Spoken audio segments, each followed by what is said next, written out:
చిట్వేల్ ప్రాజెక్టుకు నూతన సిడిపిఓగా బాధ్యతలు చేపట్టిన నిర్మల జ్యోతి 3RR న్యూస్ ఛానల్కి ఇచ్చిన ఇంటర్వ్యూలో ఆమె ఈ సందర్భంగా మాట్లాడారు.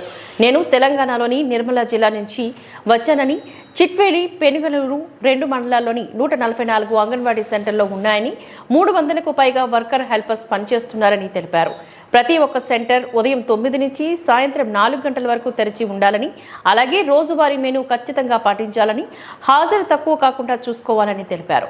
నేను విజిట్కి వచ్చినప్పుడు ఎవరైనా విధుల పట్ల అలసత్వం వహిస్తే ఉపేక్షించేది లేదు అని, తప్పు చేసినట్లు నిర్ధారణ అవుతే జిల్లా కలెక్టర్ గారికి ఇచ్చిన ఆదేశాల మేరకు తప్పకుండా వారిపైన చట్టరీత్యా కఠినమైన చర్యలు తీసుకుంటానని 3R ఛానల్కి ఇచ్చిన ఇంటర్వ్యూలో ఆమె తెలిపి మాట్లాడారు.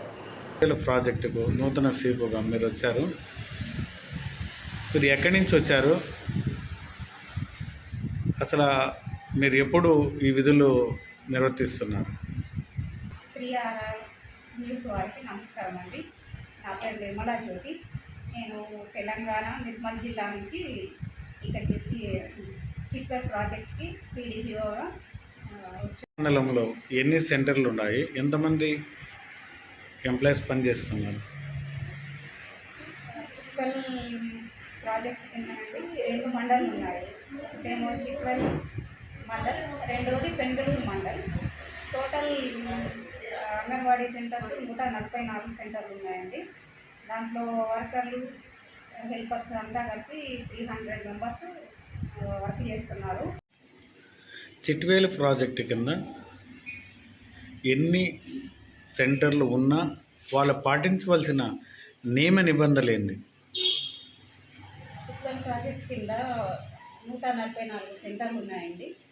అందులో ఆ టైమింగ్స్ ఏంటంటే, సెంటర్లకి ఉదయం 9 గంటల నుంచి సాయంత్రం 4 గంటల వరకు సెంటర్ ఓపెన్ చేయాలి.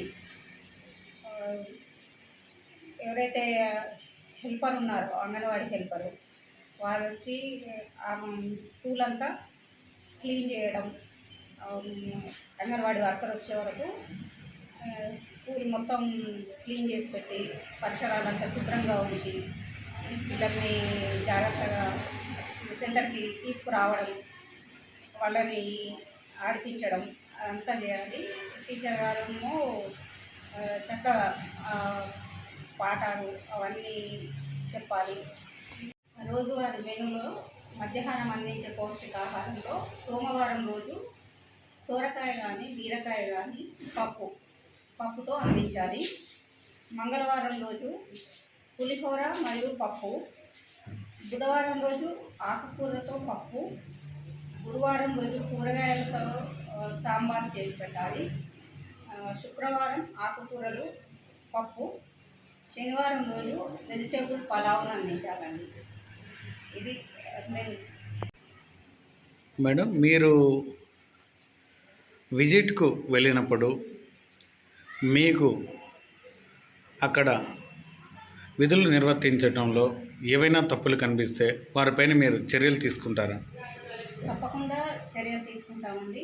స్కూల్కు పిల్లల హాజరు తగ్గినా, లేదంటే పిల్లల్ని కాన్వెంట్లకు పంపించిన, వేరే స్కూళ్ళకు పంపించి తప్పుడు సమాచారం అందించిన, కరెక్ట్గా పోషణ అందించకపోయినా జిల్లా కలెక్టర్ గారు చామకూరి శ్రీధర్ గారి ఆదేశాల మేరకు వారిపైన ఖచ్చితంగా చర్యలు తీసుకోబడతాయండి.